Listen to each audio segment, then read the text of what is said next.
stature, en sagesse et en tout ce qui est bienfait de la part de l'Éternel. Amen. Donc là, je vous inviterai à nous tenir debout pour lire une portion de l'Écriture dans le livre de Nombres, chapitre 20. Nombres, chapitre 20. Nous lirons à partir du verset 1er. Nombres, chapitre 20. Toute l'assemblée des enfants d'Israël arriva dans le désert de Tsin le premier mois, et le peuple s'arrêta à Kadès. C'est là que mourut Marie et qu'elle fut enterrée. Il n'y avait point d'eau pour l'assemblée, et l'on se souleva contre Moïse et Aaron. Le peuple chercha querelle à Moïse et dit: que n'avons-nous pas expiré quand nos frères expirèrent devant l'Éternel? Pourquoi avez-vous fait venir l'assemblée de l'Éternel dans ce désert pour que nous y mourions, nous et notre bétail? Pourquoi nous avez-vous fait monter hors de l'Égypte pour nous amener dans ce méchant lieu? Ce n'est pas un lieu que l'on puisse semer, et il n'y a ni figuier, ni vigne, ni grenadier, ni l'eau à boire. Moïse et Aaron s'éloignèrent de l'assemblée pour aller à la de la tente d'assignation. Ils tombèrent sur leur visage et la gloire de l'Éternel leur apparut. L'Éternel parla à Moïse et dit: prends la verge et convoque l'assemblée, toi et ton frère Aaron. Vous parlerez en leur présence au rocher, et il donnera ses eaux. Tu feras sortir pour eux de l'eau du rocher, et tu abreuveras l'assemblée et leur bétail. Amen. Éternel notre Dieu, nous bénissons ton Saint-Nom, Seigneur, pour ta grâce ce matin. Tu nous as, ô Éternel Dieu, ramenés dans ta maison parce que tu savais exactement de quoi nous avions besoin. Ainsi nous nous soumettons à toi, Père, afin que tu nous parles, ô Dieu, que tu nous écartes du chemin, que tu nous donnes, ô Éternel Dieu, la manne pour ce matin. Bénis, ô Éternel Dieu, mon frère et ma soeur en ce lieu. Écarte-nous du chemin, Seigneur. Viens prendre la première place. Apporte la parole et reçois-la, ô Dieu, au travers de nous. Fortifie ceux qui sont en chemin, Seigneur, afin que nous puissions tous ensemble être placés dans les lieux célestes en Christ et que nous puissions encore une fois voir ta gloire ce matin. Pardonne nos manquements, nos erreurs et nos faiblesses. Cache-nous, ô Dieu, sous le sang du calvaire, afin d'être devant toi pur, sans tache et rien de semblable. Et que, ô Éternel Dieu, notre sacrifice de ce matin, notre offrande soit agréée par toi. Quand tu béniras les autres à travers le monde qui se réunissent en ces instants, pense à nous aussi, Père. Nous pensons à l'église de Sousse, nous pensons à l'Assemblée de Tunis, nous pensons à nos bien-aimés à travers le monde. Cache-nous sous le creux du rocher, Père, et bénis-nous ensemble dans les lieux célestes en Christ. Nous avons ainsi prié en ton nom, Jésus. Amen. Vous pouvez vous asseoir, que Dieu vous bénisse. Qui se sent bien ce matin? Sentons-nous toujours mieux dans la présence du Seigneur, parce qu'il n'y a pas un endroit où on peut être béni que dans la présence de Dieu. Amen. Oui, nous sommes là, quand nous nous retrouvons, chacun ramène un petit bois et le feu devient de plus en plus grand. Amen. Ne vous lassez pas, ne vous fatiguez pas à renforcer le bois dans le feu de Dieu, et un jour le feu sera grand. Amen. Parce qu'il y a toujours un faible commencement dans tout un chacun, et jusqu'à ce que nous arrivions à la stature parfaite. Et ce matin, par la grâce de Dieu, nous allons parler au rocher, et il donnera ses eaux. Amen. Qui aime le rocher? Qui aime le rocher? Amen.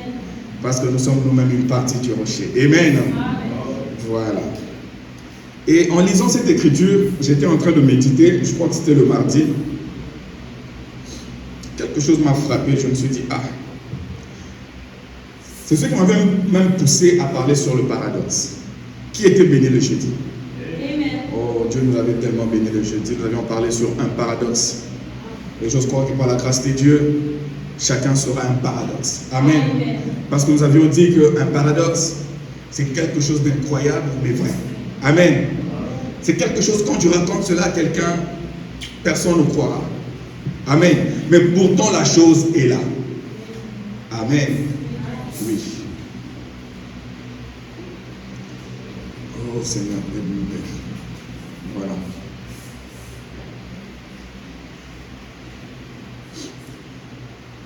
Le paradoxe, j'espère que si je dois encore dire quelque chose sur le paradoxe, vous savez, la vie d'un enfant de Dieu, ce n'est pas une vie de compétition.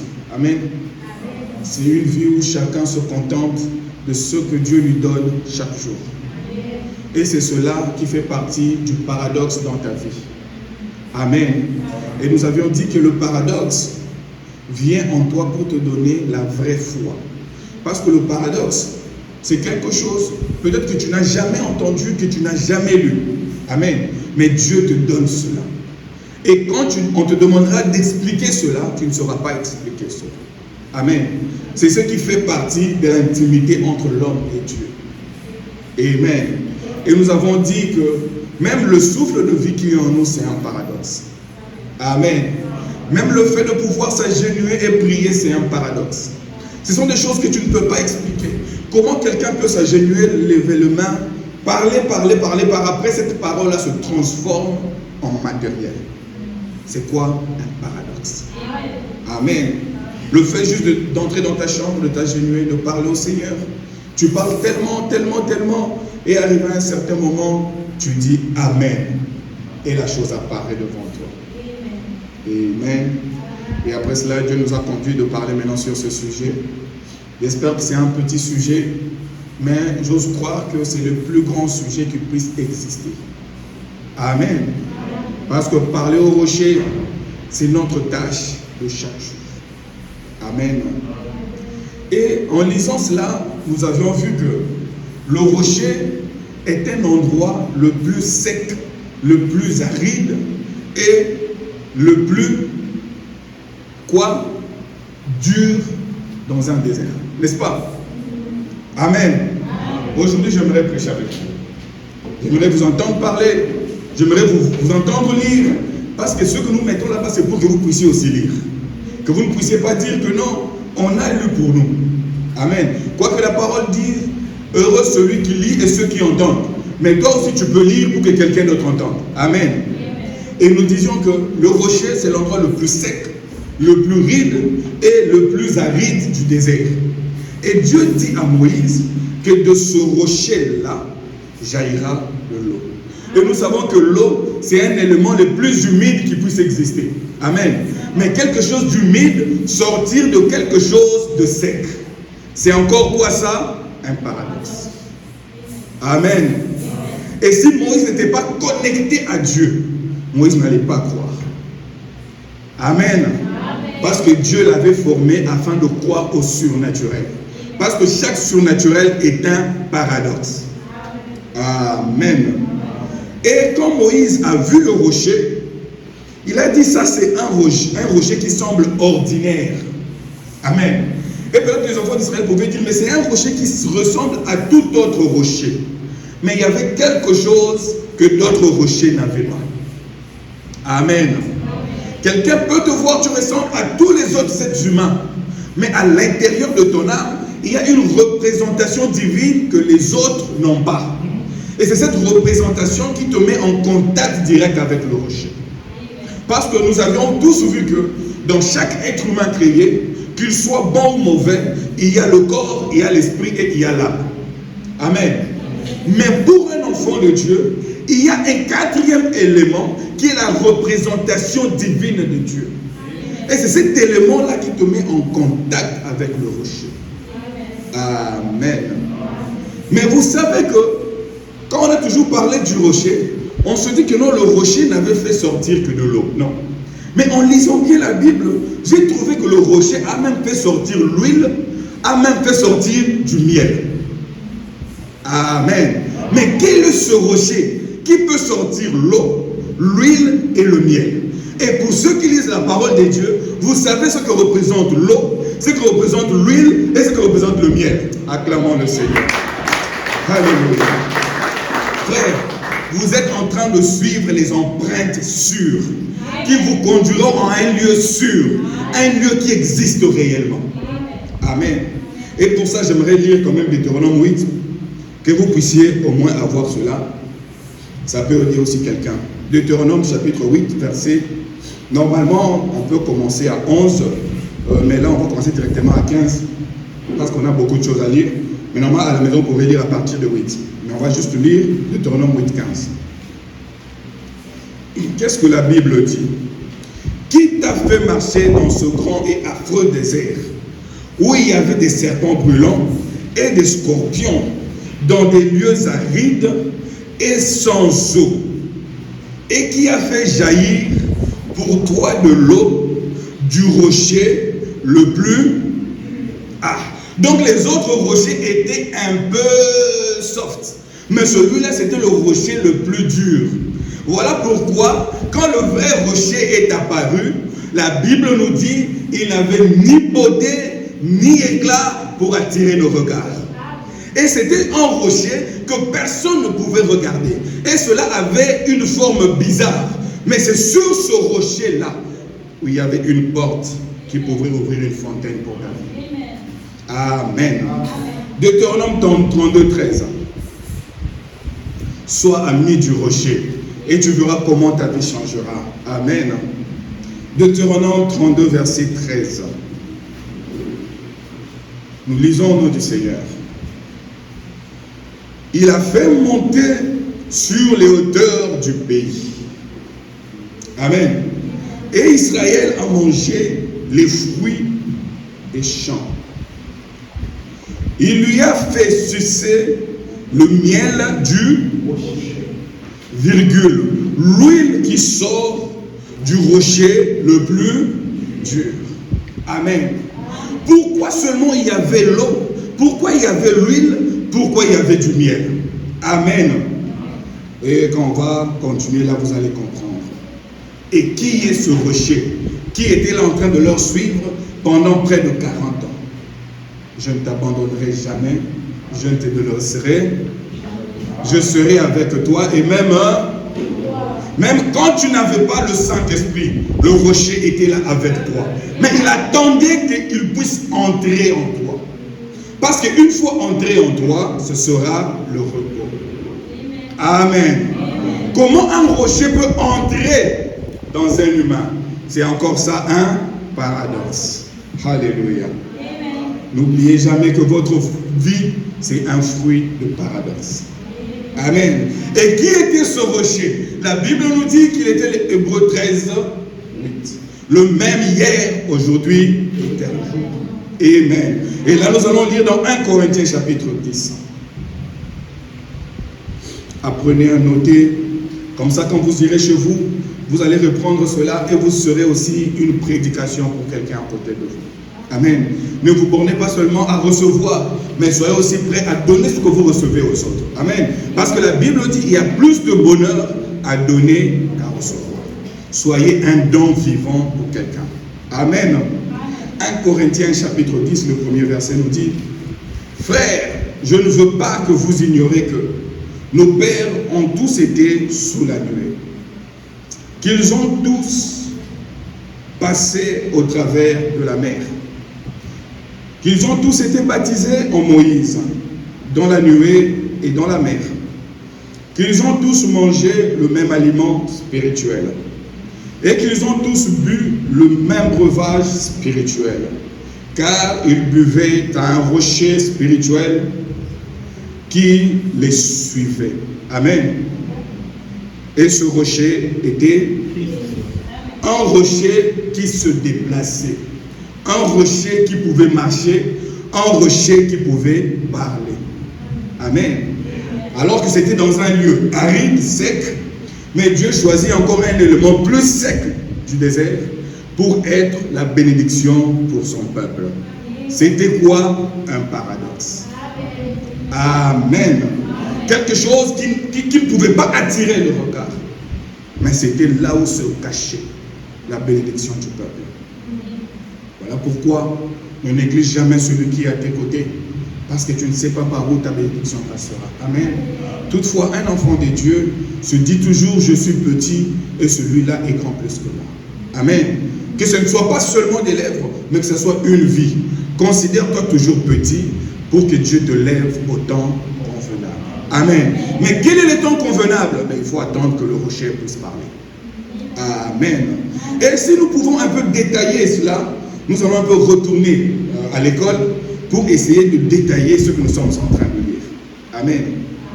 La Bible dit, parle au rocher, il te donnera de ses eaux. Amen. Ce qui est marqué là dans la Bible, c'est un adjectif possessif. Ses eaux. N'est-ce pas? Donc de l'eau qui ne provient pas de quelque part d'autre, mais ce sont les eaux qui proviennent du rocher. Que le rocher n'a pas tiré ailleurs, mais le rocher s'est produit lui-même des eaux, et ces eaux-là ont abreuvé le peuple. Amen. Et aujourd'hui, si tu veux tirer une bénédiction, va parler au rocher. Amen. La Bible ne dit pas qu'il donnera de son eau. Non. Plusieurs eaux. Selon chaque demande, selon chaque catégorie, selon chaque problème. Amen. Et aujourd'hui, nous savons que parler veut dire prier. N'est-ce pas? Et cette eau-là représente une prière qui est exaucée. Parce que le problème qu'ils avaient besoin d'une seule chose, c'est de l'eau. Et l'eau était la prière exaucée. Amen. Donc si aujourd'hui tu comprends ce que l'eau représente dans la vie naturelle, alors tu comprendras ce qu'une prière peut représenter dans la vie du chrétien. Amen. Donc là nous allons retourner un peu à l'école. Comme je vous ai toujours dit, je n'aime pas être pressé, j'aime comprendre chaque mot. Voilà pourquoi ma femme me dit tu analyses trop les choses. Je suis comme ça. J'aime comprendre pourquoi il a dit tel mot à la place de tel mot. Amen. Si quelqu'un me dit quelque chose, je dis à ma femme, mais pourquoi il m'a dit ça à la place de ça? J'aime comprendre le sens de chaque mot. Amen. Parce que chaque mot est une pensée. Amen. Et la pensée regorge tout. Et la pensée regorge les sentiments. Amen. Donc il ne faut pas minimiser même les mots que vous recevez. Voilà pourquoi un frère ne peut pas être là à sortir le je t'aime à tout moment aux sœurs. Parce que tu ne sais pas ce que tu es en train de semer. Amen. Parce que derrière chaque parole, il y a une pensée. Et derrière chaque pensée, il y a un sentiment. Et qui te dit que le je t'aime que tu dis vient réellement de la volonté de Dieu? Et si c'était le diable, vous allez voir que tu tombes aujourd'hui, tu tombes demain, tu tombes aujourd'hui, tu tombes demain. Pourquoi? Parce qu'il y avait une pensée satanique là-dedans. Amen. Faites très attention. Parce que l'homme prudent voit le mal de loin. Ou une femme prudente voit aussi le mal. Parce que tu ne vas pas dire que tu ne savais pas. Mais Dieu a mis en toi quelque chose pour mesurer tout ce que tu es en train de dire. Et toi-même, tu sauras que ce que je suis en train de dire là, ce n'est pas vraiment sérieux. Surtout que nous sommes en train de nous approcher vers ce grand jour. D'ici là, le temps va se fondre dans l'éternité. Alors soyez trouvés devant lui sans tache, ni ride, ni rien de semblable. Amen. Tu veux te marier, marie-toi convenablement. Tu veux faire quelque chose, sois sûr que c'est le moment, c'est la saison que tu fasses la chose. Amen. Parce que si Moïse a tenu pendant 40 ans, c'est parce qu'il a essayé d'aller avant. Mais qui te dit que tu tiendras aussi lors des épreuves? Amen. Parce que quand tu fais un mauvais choix, tu fais quelque chose de mal d'une façon rapide, quand les épreuves viendront, qui te dit que tu vas tenir dans la parole? Alors tu as le temps pour toi de parler au rocher. Amen. Nous retournons un peu à l'école. Nous allons voir ce que l'eau représente pour le corps humain. Tout un chacun de nous le sait déjà. Et nous allons répéter cela. Peut-être ça va ouvrir une petite brèche pour que tu comprennes exactement ce que est l'eau pour toi. La science nous dit que l'eau apporte les nutriments essentiels au bon fonctionnement du corps humain. Déjà avec ça, tu peux déjà te lever et dire Amen. Amen. Donc, l'eau apporte les nutriments essentiels au bon fonctionnement du corps humain. Donc, si le corps fonctionne normalement, c'est parce qu'il y a de l'eau. Virgule. Qu'est-ce que l'eau fait? L'eau régule notre température. Ah, frère. Dieu est parfait. Qu'est-ce que fait l'eau? L'eau favorise l'élimination des déchets et des toxines. Ah, mais ça encore, ça entre dans la parole de Dieu. L'eau est indispensable à notre santé. Indispensable veut dire obligatoire, incontournable, essentiel. Amen. Et par après, on nous dit que 60% de notre organisme est composé d'eau. Donc, sur le 100% de ce que tu es, le 60%, c'est l'eau. Amen. Et si on ramène cela même dans le monde spirituel, on dira quoi? Que la prière apporte les nutriments spirituels essentiels pour le bon fonctionnement de l'âme. Amen.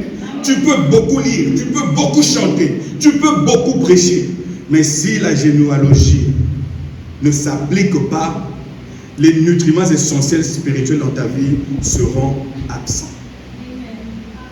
Amen. Amen. La prière fait quoi?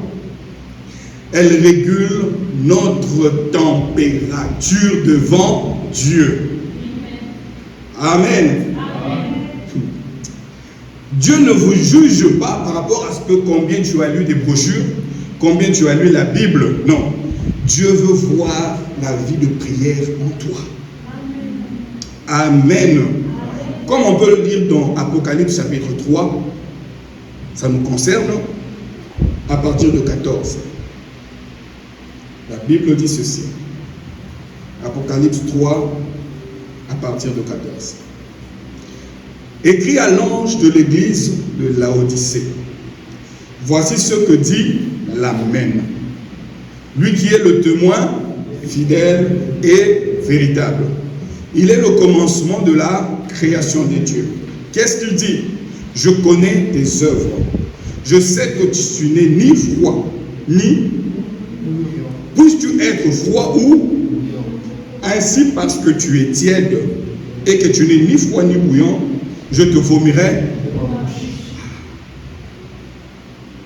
Dieu veut que tu sois incrédule. Seigneur, je ne crois pas. Et je ne prie pas. Amen. Ou soit tu sois chaud et que tu sois plein feu pour le travail de Dieu. Et la chose qui t'aidera à quitter le tas de froideur, de tiédeur et d'entrer dans cette chaleur, dans cette colonne de feu, c'est la prière. Amen. Amen.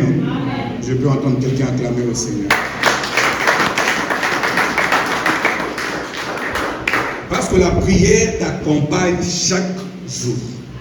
Et on dira alors, la prière favorise l'élimination de déchets et de toxines qui sont quoi? Des péchés.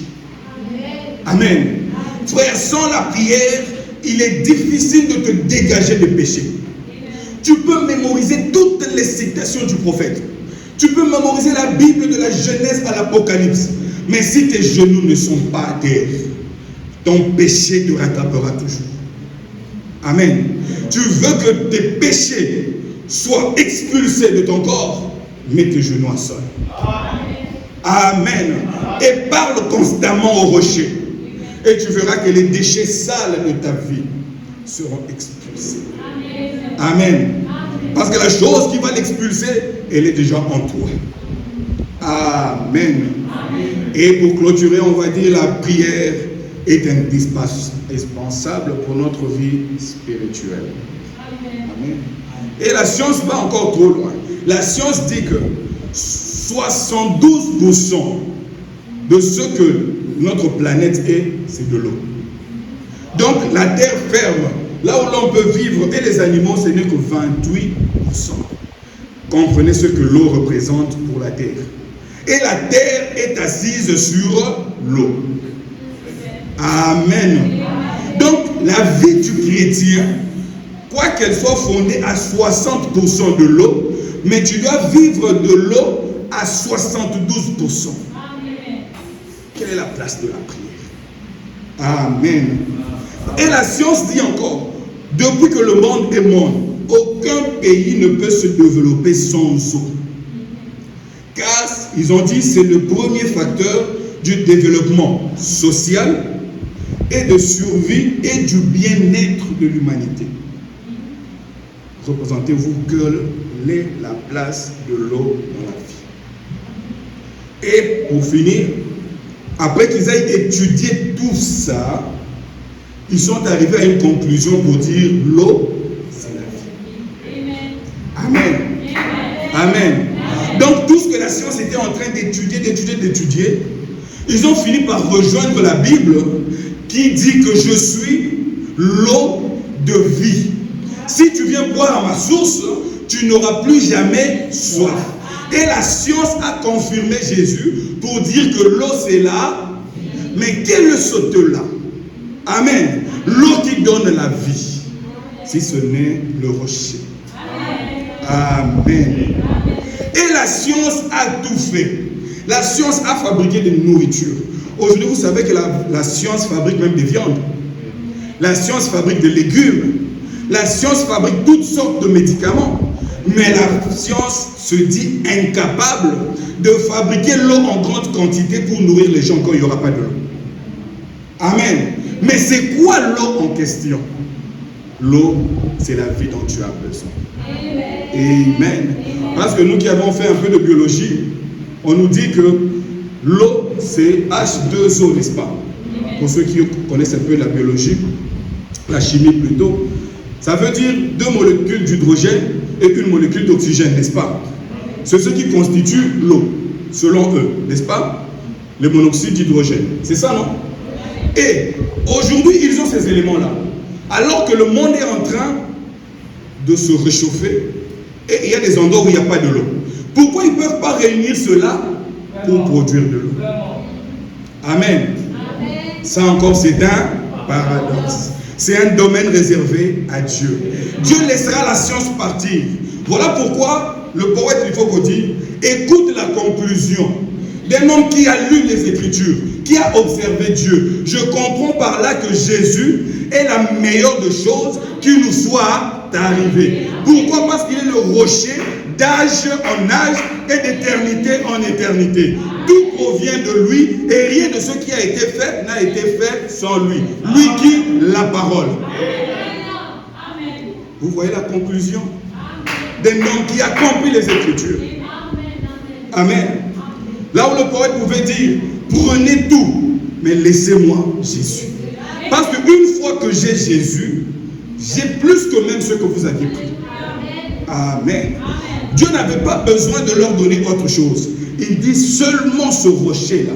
Là où Paul dit, c'était Christ qui les suivait. Amen. Des fois, tu te dis, Seigneur, tu m'as abandonné. Seigneur, tu m'as délaissé. Mais je te dis une chose.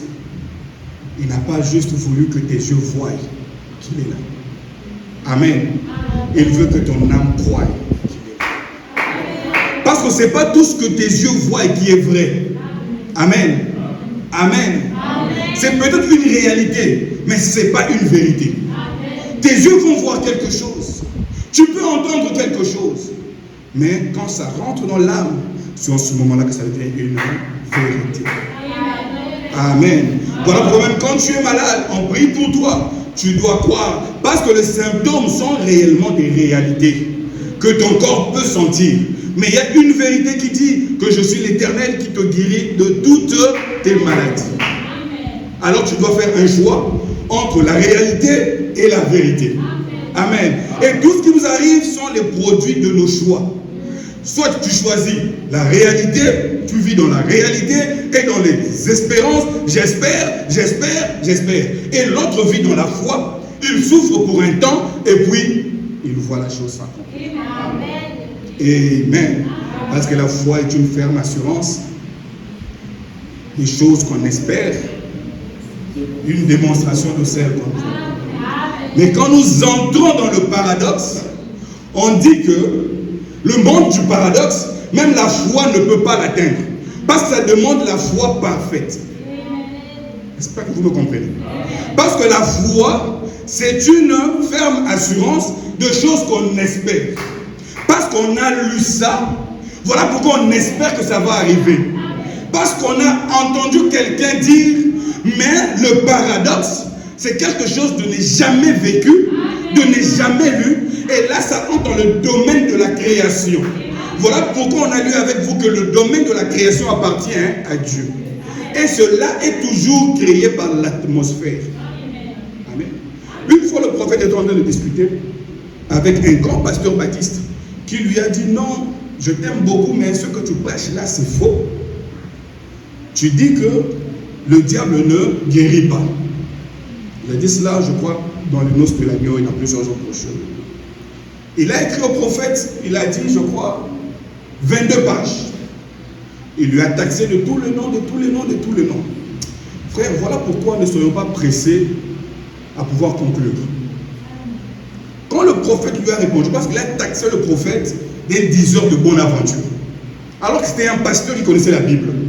Le prophète lui répond en disant: si tu ne m'aimais pas, tu n'allais pas m'écrire. C'est parce que tu m'aimes. Mais il y a juste deux points que tu n'as pas compris. Mais toi, en tant que pasteur, tu connais bien que la Bible dit: maintenant le Fils de l'homme vous pardonne. Mais quand il fera ces choses, quand il sera sur la terre, par l'un de ses enfants, parler en mal de ça, il n'y aura ni de pardon maintenant, ni dans le futur. Le prophète lui dit: est-ce que tu comprends la gravité de ce que tu viens de faire? Mais par après, le prophète, cet homme était rempli du Saint-Esprit. Vous voyez le paradoxe? Ça va même au-delà des Écritures.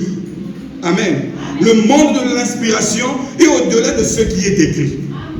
Amen. Mais cela a toujours un élément qui concorde avec l'Écriture. Amen. Et cet homme a traité le prophète de tous les noms. Et le prophète lui a dit: le diable ne guérit pas. La chose qui guérit, c'est la foi. Il dit: ces gens-là ont foi en ce qu'ils sont en train de faire. Il dit que non, j'ai vu une dame là disait devant l'aventure, les gens viennent chez elle et presque 23% sont guéris. Le prophète dit: c'est parce qu'ils ont la foi de contacter la guérison au travers de cette sorcière-là. Eux, ils ont besoin de la guérison. Mais il faut un moyen pour arriver jusqu'à la guérison. Et ce moyen-là, c'était soit cette sorcière-là. Mais le prophète dit: quand vous appliquez cela sur la parole, il n'y a que Dieu qui guérit. Parce qu'il a commencé à expliquer. Il dit: la guérison, c'est une régénération de cellules. Et d'où viennent ces cellules-là? C'est Dieu qui va les créer. Et montre-moi là où le diable a déjà créé une cellule. Et cet homme-là a dit: oui, je crois que tu as raison. Amen. Ça, c'est ce qu'on appelle paradoxe. Amen. Parce que notre Dieu est le plus grand Dieu paradoxal. Il fait ce qui lui convient, quand il le veut, où il le veut et comme il le veut. Alléluia. Amen, amen, amen, amen. Oh mon Dieu. L'importance de l'eau, on reprend, dans notre organisme. Donc si aujourd'hui l'eau est 60% de ce que nous sommes, donc tel que je suis là, 60% de ce que je suis, c'est de l'eau. Et ce que tu es dans la vie chrétienne, sache que c'est la balance de la prière qui fait que soit tu sois en bas, soit tu sois en haut. Commence à mettre la prière sur la balance chaque jour. Le jour où la prière atteindra 60% et plus, viens me dire ce que tu as dit ça. Vous savez que si l'eau baisse seulement à 50 et quelques pourcents, quoique c'est au-dessus de la moyenne, ta vie commencera à chanceler. Tu sentiras des vertiges. Il y a même les organismes de ton corps qui ne vont pas bien fonctionner. Voilà pourquoi le prophète a prêché sur la soif. Et à chaque fois que cette cloche-là remarque que l'eau commence à baisser, elle te donne la soif. Et tu vas prendre la bouteille d'eau, tu bois. Amen. Mais si aujourd'hui ta vie chrétienne chancelle à tout moment, sache que le niveau de l'eau dans ton âme a baissé. Ne cherche pas midi alors qu'il est déjà 14 heures. Tu as déjà manqué beaucoup d'eau. Retourne à la fontaine et va boire de l'eau. Amen. C'est la seule façon que tu pourras avoir la force. Comme David l'a dit, comme une biche soupire après de courants d'eau, ainsi mon corps soupire. Il a dit ça, hein? J'aime quand vous êtes comme ça, concentrés, j'aime cela. Comme une biche soupire auprès des courants d'eau. Pas une petite goutte d'eau, des courants d'eau, là où il y a une fontaine d'eau. Là où je peux boire et boire et boire et me baigner même dedans. Amen. Ainsi mon âme soupire après toi. Le Dieu vivant. Amen. Et le prophète, c'est cette soif-là que le chrétien a besoin. Et il dit que la soif est naturelle. On ne la fabrique pas, on ne la force pas. Mais si tu n'as pas faim et soif de Dieu, sache qu'il y a quelque chose qui ne va pas. Retourne à la prière. Amen. Tu as besoin de connaître ton état spirituel. Regarde la faim et la soif que tu éprouves. Amen. Quand tu te lèves le matin, deux fois les oiseaux, quand ils se lèvent le matin, la première des choses à faire, ils chantent pour Dieu. Amen. Mais toi, quand tu te lèves le matin, directement avec tes fardeaux, il y a quelque chose qui ne va pas. Amen. Alors que le rocher est juste là à côté de toi. Qu'est-ce qui t'empêche de parler au rocher? Amen. Oh mon Dieu. C'est pourquoi vous allez voir que Jésus étant Dieu dans la chair humaine, la Bible dit, Jésus priait beaucoup. Amen. À chaque fois qu'il finit quelque chose, il va sur la montagne, il va prier. À chaque fois qu'il finit quelque chose, il va sur la montagne, il va prier. La vie de Jésus était un modèle pour nous. Parce que le corps de chair que Jésus avait porté, c'était un corps comme votre corps et mon corps. Cela pouvait aussi attirer des tentations. Mais pour vaincre cela, Dieu dans la chair humaine, il fallait qu'il aille se ressourcer. Et qui es-tu, toi et moi? Tu négliges la prière. Qui es-tu? Dieu dans la chair humaine, Amen, a recouru à la prière. Mais pourquoi tu ne veux pas la prière? Tu attends que les choses soient pires pour que tu viennes prier. Non. Dieu n'aime pas ça. Amen. Il te dit, parle-lui le matin, parle-lui à midi, parle-lui le soir, parle-lui la nuit. Et il dit, parle-lui en tout lieu et en tout temps. Vous connaissez l'écriture, non, qui dit ça? L'écriture qui dit prier sans cesse, c'est quelle écriture?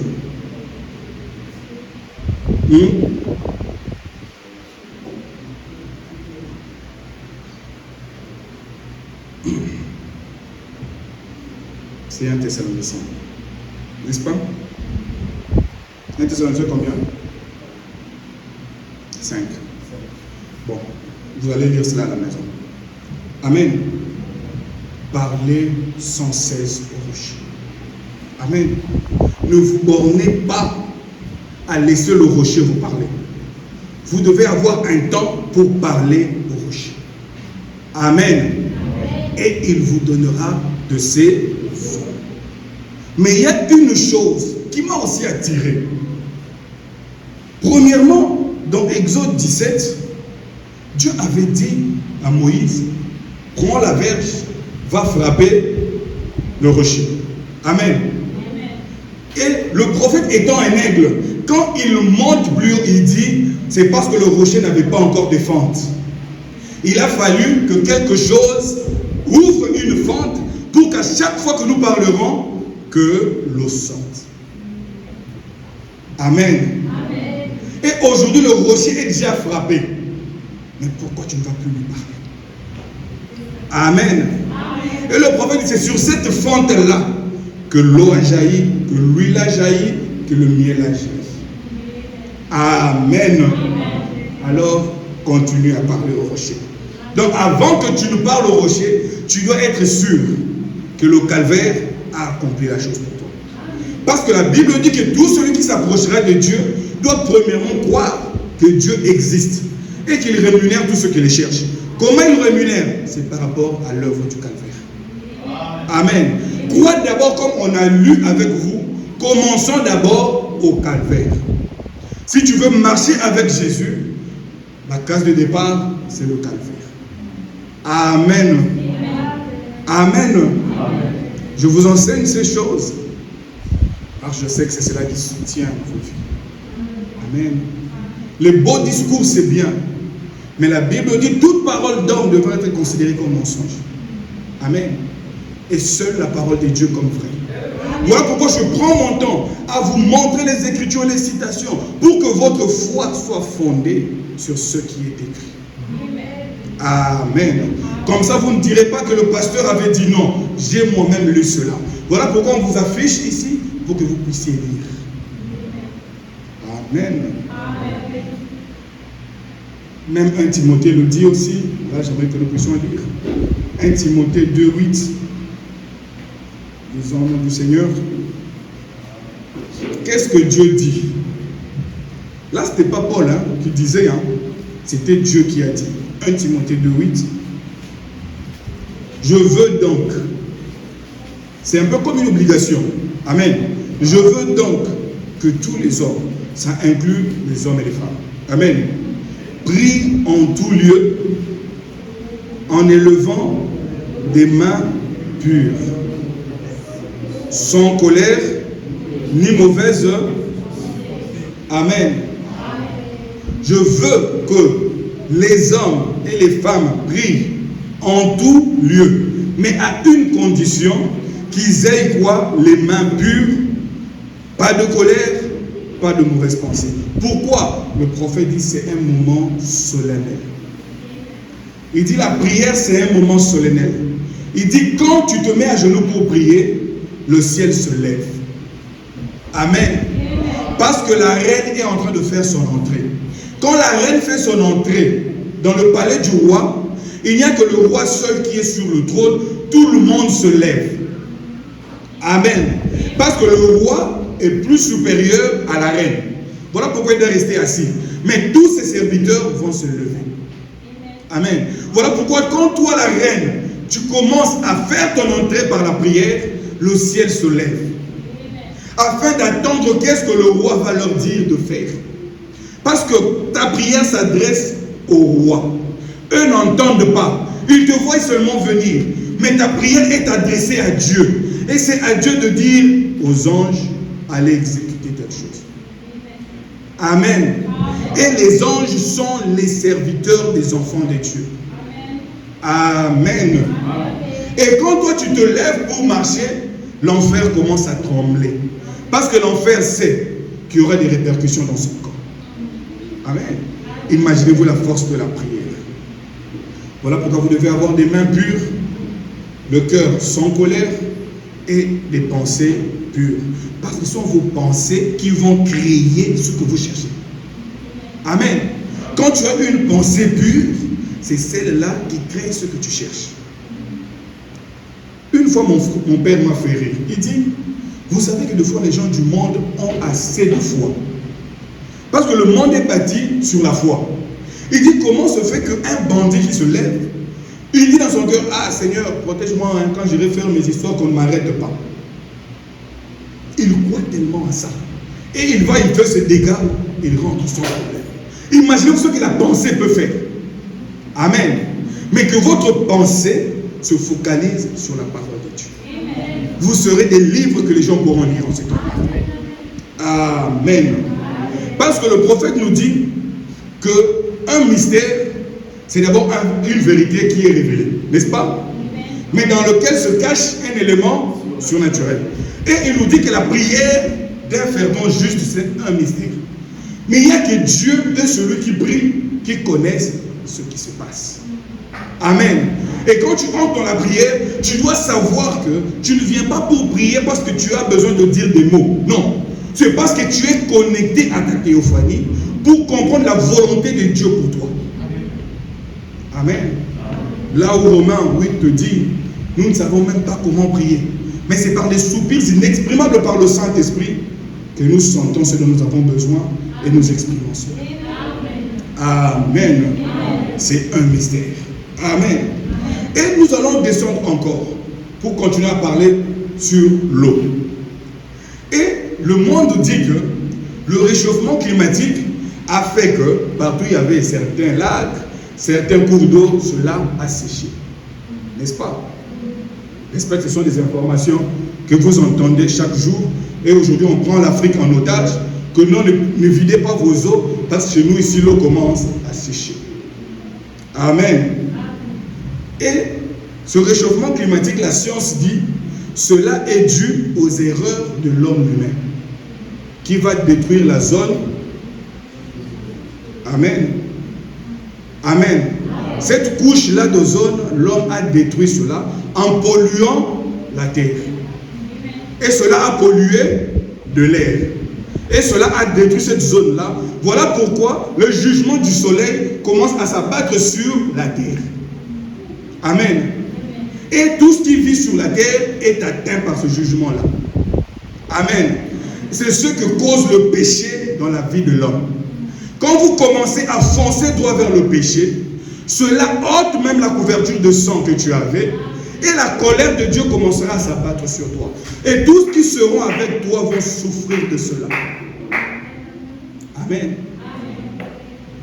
Vous entrez dans une maison. Si dans cette maison-là, il y a le péché, vous allez tous souffrir de ce péché-là. Amen. Amen. Parce que le péché est très dévastateur. Amen. Voilà pourquoi la Bible dit, certains par hospitalité ont reçu des anges. Mais, virgule, là c'est moi qui le dis. Si certains ont reçu des anges, d'autres ont reçu des démons. Amen. Voilà pourquoi votre maison doit être un lieu de prière. Amen. Parce que le péché d'une seule personne peut faire manquer à toute une église de bénédictions rédemptrices. Vous voyez les conséquences de péché? C'est cela qui cause la sécheresse. J'espère que, avec la science, avec la parole, on évolue bien, n'est-ce pas? Amen. Parfait. Et qu'est-ce que le péché fait alors? Quand il est conçu, il te conduit tout droit vers le désert. Le péché ne te conduira jamais dans des verts pâturages. Il n'y a que l'Éternel qui est mon berger, et c'est l'Éternel qui me conduit dans des verts pâturages. Mais le péché te conduit droit dans le désert. Ainsi dit la parole de Dieu. Amen. Amen. Et le désert sera quoi? Des difficultés, des moments que tu vas te plaindre et pleurer chaque jour. Jusqu'à ce que tu prennes la dernière goutte du jugement. Amen. Et quand la terre est asséchée comme ça, l'homme qui était le maître de la terre devient vagabond. Il va ici, il va là-bas, il va ici. Pourquoi? Parce que la terre qui lui a été donnée n'arrive plus à l'accepter. Et quand le péché entre en toi, tu deviens vagabond. Amen. À chaque fois qu'on te lira la parole de Dieu, tu diras toujours, ils sont toujours comme ça en train de juger les gens. Non, c'est le péché en toi qui fait ça. Amen. Aujourd'hui, si par exemple on dit que non, arrêtez d'être des assassins, vous qui tuez les gens. Tu sais que tu n'as pas tué. Pourquoi tu vas t'agiter? Amen. Mais quand la parole de Dieu dit quelque chose et que cela te fait mal, cette chose-là est en toi. Même si tu n'as pas vu cela, mon frère, ma soeur, écoute un secret. Le prophète dit, quand il est sur la ligne de discernement et qu'il voit quelqu'un devant lui, avant que le diable ne soit démasqué, la personne devient agitée. Pourquoi? Parce que le diable s'est énervé. Amen. Amen. Tu peux avoir un péché en toi. Toi-même, tu ne sais pas. Amen. Mais quand la parole de Dieu sort, en ce moment-là, tu deviens nerveux, nerveuse. Tu commences à avoir des mauvais propos. Sache que ce péché-là est caché en toi. Profite de ce moment-là. Viens à l'autel. Seigneur, j'ai senti ça. Ça, ce n'est pas bien. Alors que je dois normalement aimer la parole. Mais si je n'ai pas aimé la parole, c'est parce que c'est le diable qui ne veut pas recevoir la parole. Alors, Seigneur, ôte cela de moi. Seigneur, je ne vois pas encore ça. Frère, même les choses que vous demandez pour votre futur, vous ne voyez pas cela. Mais vous demandez cela. Comment vous croyez que vous allez recevoir cela? Amen. Plusieurs ici ont demandé des visas. Non, je sais que j'aurai un visa. Mais il est où? Tu ne l'as pas. C'est comme ça avec le péché. Seigneur, je crois qu'il partira. Un jour, je me leverai, il ne sera plus là. Parce que la foi, c'est ça. Ne cherchez pas à vous compliquer. Seigneur, j'ai senti ça quand on prêchait. Quand mon frère est venu me voir, il a dit une écriture, ça m'a dérangé. Alors que je sais que cette chose-là n'est pas en moi. Mais vu que ça fait ça, je sais que le diable se cache quelque part. Parce que la profondeur appelle la profondeur. Si aujourd'hui tu veux faire les démarches pour le Canada, c'est ta profondeur qui est là-bas au Canada qui t'appelle. Tu te dis que je dois aller. Mais pourquoi là-bas seulement? Je ne sais pas. Mais je sens que je dois aller là-bas. C'est une profondeur qui appelle la profondeur. Et quand dans tout ça tu dis je dois aller au ciel, Seigneur, façonne-moi, taille-moi, Seigneur, taille-moi. C'est une profondeur du ciel qui t'appelle. Voilà pourquoi David a dit, Seigneur, pour que tu arrives, tu dois me sonder. Vous connaissez ce que les scientifiques font, n'est-ce pas, pour savoir s'il y a des diamants ou de l'or? Ils vont d'abord sonder la terre. C'est en sondant la terre qu'ils savent combien de minéraux il y a sous la terre. Et Dieu doit te sonder. David dit, sonde-moi et connais mon cœur. Donc Dieu sonde le cœur pour voir l'âme qui est à l'intérieur. Il y a quelque chose dedans. Parce qu'il y a de ces péchés qui se cachent. Il y a de ces malédictions qui se cachent de génération en génération et qui ne font que se véhiculer. Dans cette famille-là, on ne se marie pas. Non, Dieu brise ces choses-là. Amen. Sonde-moi, alors tu sauras qui je suis. Et si je suis sur une mauvaise voie, Seigneur, éloigne-moi de cette voie. Voilà pourquoi je vous ai dit, ne venez pas cacher nos péchés dans l'église. Parce que nous sommes des livres, alors Dieu doit nous lire chaque jour.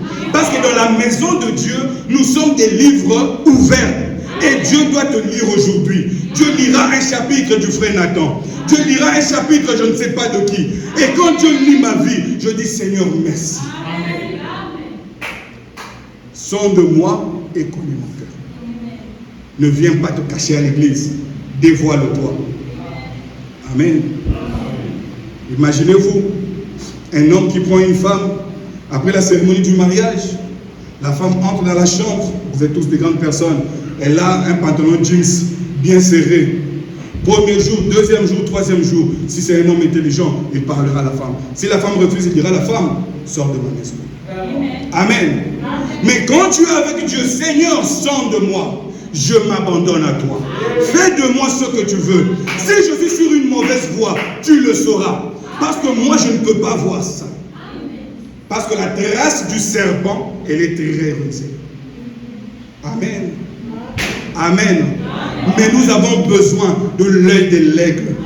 Tu peux voir là où le serpent se cache. Et il va ôter cela.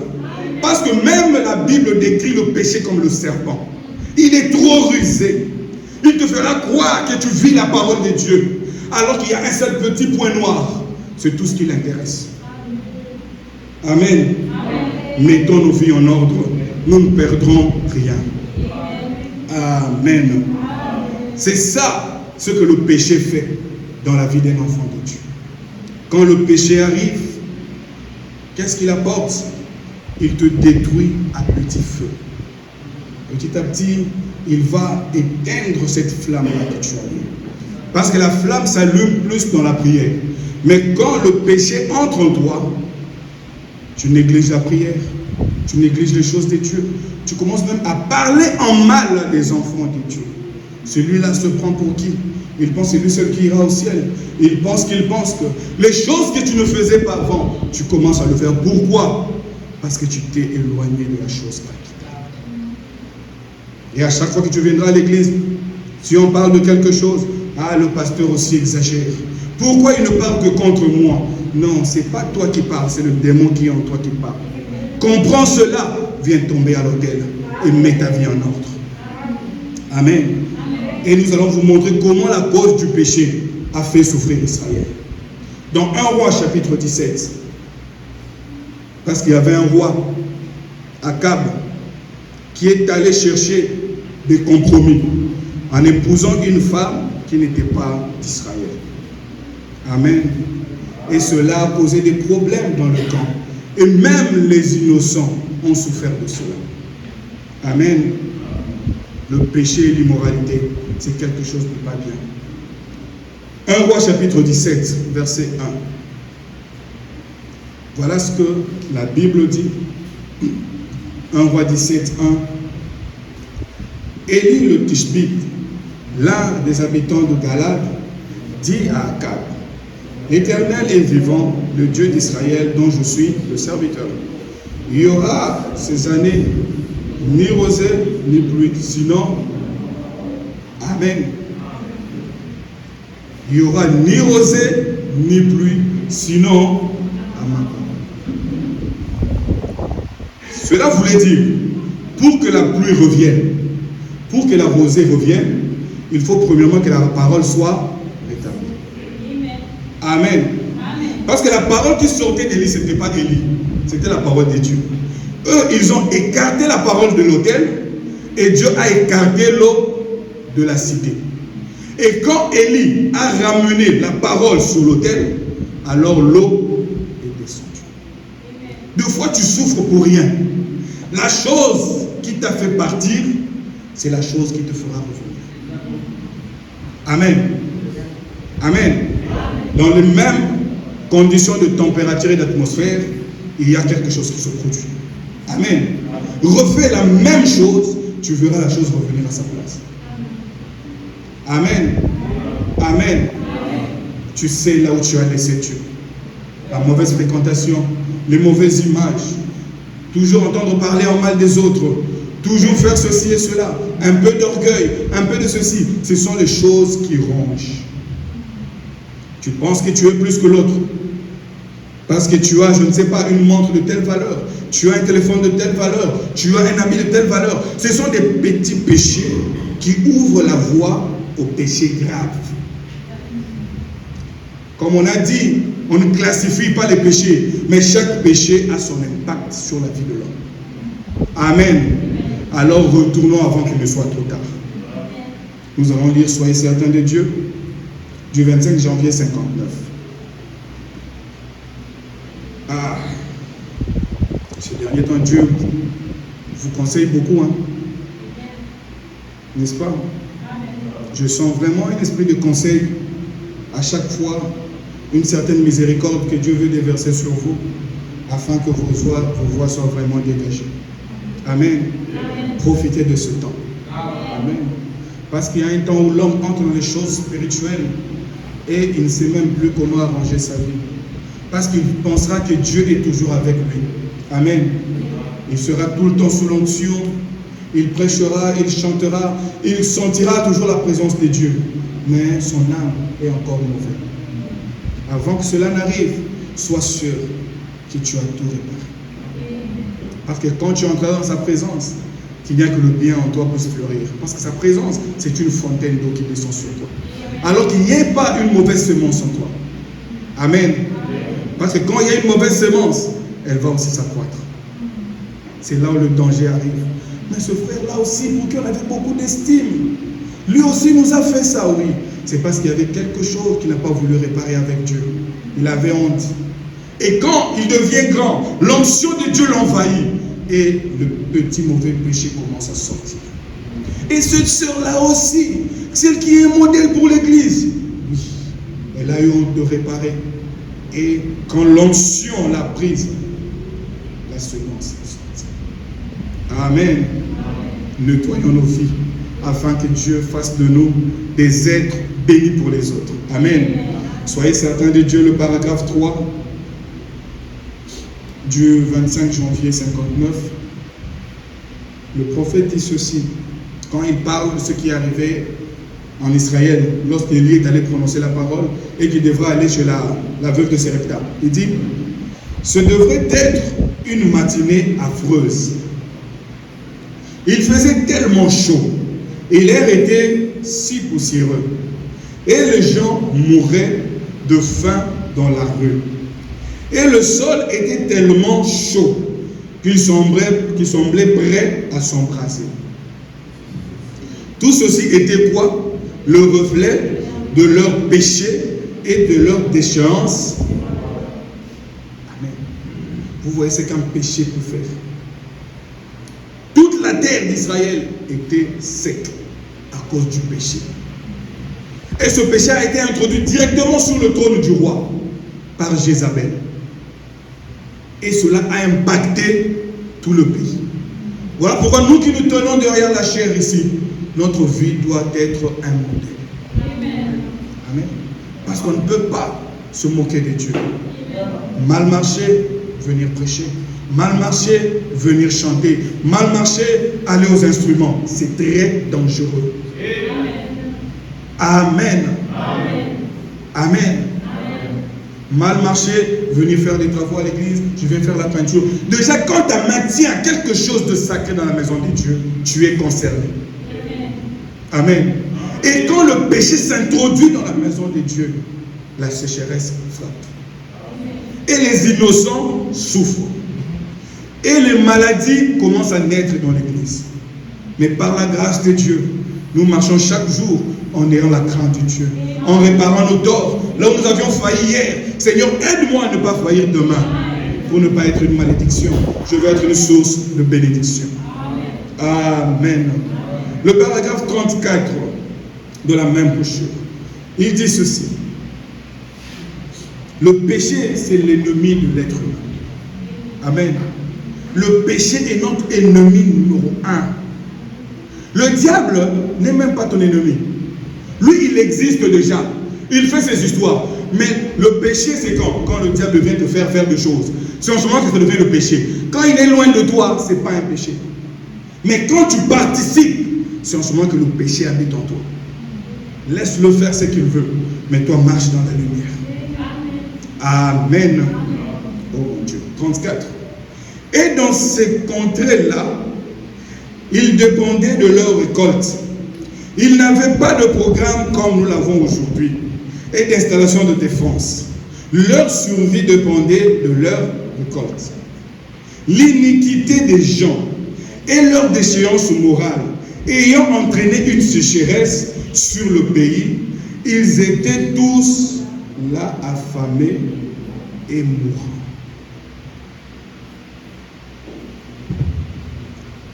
J'insiste encore. Le péché te fait du mal et fait du mal aux autres.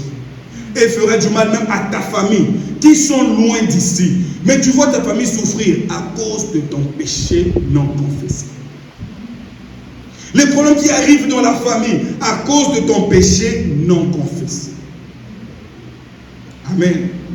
Alors que le rocher est juste à côté de toi. Il n'a pas besoin que tu cries, que tout le monde entende. Que j'ai péché, je fais ceci. Non. Il n'a pas besoin que tu fasses des pénitences. Quand te voilà marcher à genoux jusque chez toi. Non. Par le rocher. Oh, cher rocher du calvaire. Regarde ma vie. Je n'ai pas été à la hauteur. J'ai fait ça. J'ai fait ça. J'ai fait ça. J'ai fait ça. Et je me suis vu limité. Je ne sais plus comment faire un pas. Et je viens me jeter à la fontaine pour que tu me rendes pur. Parce que tu as dit, oh frère, si ce péché-là ne tombe pas, donc la parole de Dieu est fausse. Mais le diable va partir. Amen. La Bible dit, résistez-lui avec une foi ferme et il partira loin de vous. C'est ce que la Bible dit. La Bible dit, il fuira loin. Vous savez, fuir veut dire quoi? Courir un danger.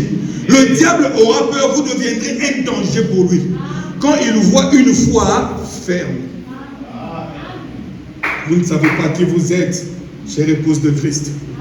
Vous êtes os de ses os, chair de sa chair, parole de sa parole, vie de sa vie. Amen.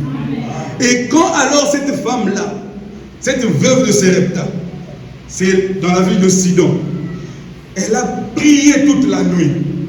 Elle a parlé au rocher toute la nuit. Amen. Elle dit, oh cher rocher de Dieu, regarde ce que je deviens. Il n'y a pas d'eau. Il n'y a pas de semences. Regarde tout ce qui me reste. C'est ce pot de farine et ce peu d'huile. Nous mangerons cela et nous allons mourir. Si tu ne nous fais pas grâce, nous allons mourir. Seigneur, aie pitié de moi et de mon enfant. Vous savez, si vous comprenez le Dieu des paradoxes, vous allez être calme même quand tout chauffe de partout. Amen. Cette femme a demandé une solution à son problème. Amen.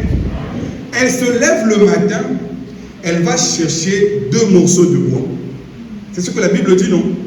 Mais pourquoi la Bible a parlé de 2 morceaux de bois? Pas 3, pas 4, pas 5, pas 6, pas 7. Avez-vous déjà vu quelqu'un cuire un repas avec 2 morceaux de bois? C'était quoi? La croix de Christ. Quoique sa prière a été faite, il a fallu qu'elle retourne au calvaire. Le sacrifice de soi. Tu peux beau parler, mais si tu ne sais pas devenir un sacrifice pour les autres, comprendre les autres, vivre pour les autres, retourne encore à la croix.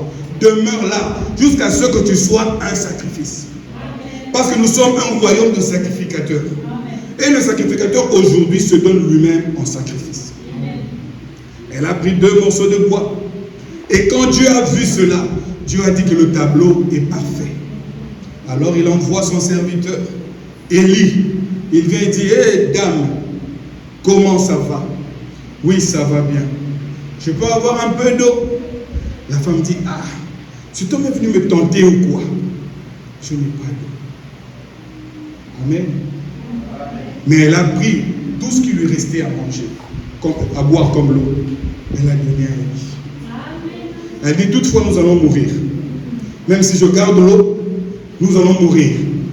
Laisse-moi faire une bonne action avant de mourir. Oh chrétiens, faites les bonnes actions. Amen. Cela va retomber sur vos enfants. Amen. Cela va retomber sur vos amis. Amen. Elle a dit, je sais que la mort frappe à la porte. Mais aujourd'hui, plus la mort frappe, plus l'homme devient méchant. Elle dit, non, je dois faire une bonne action. Elle a pris le verre d'eau avec beaucoup d'amour. Elle a donné au serviteur de Dieu. C'est comme le parfum que Marie de Magdala a versé au pied de Jésus. C'est tout l'argent qu'elle avait. Elle a pris ce parfum, elle a déversé au pied de Jésus. Sa propre vie. Et cette femme a déversé cela au pied d'Élie. Élie a bu. La femme se retournait. L'épreuve n'était pas finie. Quand tu penses que les épreuves sont finies, ce n'est pas encore fini.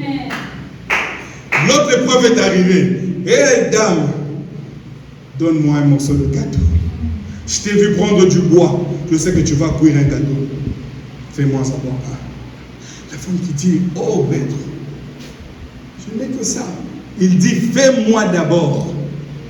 Tout ce que nous sommes, tout ce que nous avons appartient à Dieu. Amen. Et Dieu est représenté par ses enfants.